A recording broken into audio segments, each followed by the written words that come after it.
On the 14th of February 1939, the German battleship Bismarck was launched at the Blohm Voss shipyard in Hamburg.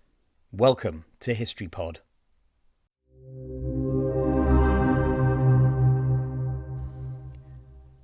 Bismarck was the first of two of the largest battleships ever built by Germany. Ordered for Nazi Germany's Kriegsmarine, the ship was a testament to Nazi Germany's ambitions to build a powerful and modern navy. Ordered as a replacement for pre-Dreadnought SMS Hannover, the keel was laid down on the 1st of July 1936. On the 14th of February 1939, Bismarck, which was named after Otto von Bismarck, the 19th century statesman, was launched during an elaborate ceremony attended by Nazi officials, including Adolf Hitler himself. The granddaughter of Chancellor von Bismarck christened the imposing battleship.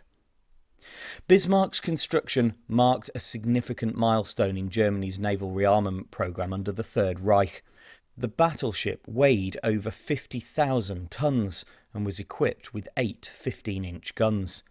Nevertheless, its construction was shrouded in secrecy, reflecting Hitler's desire to keep the precise details of Germany's military capabilities concealed from the Allied powers.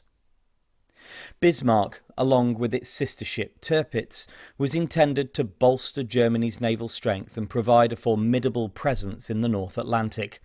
However, the ship's operational history would be incredibly brief. Bismarck gained international attention during its maiden voyage in May 1941, which culminated in the dramatic Battle of the Denmark Strait, where it sank the British battlecruiser HMS Hood.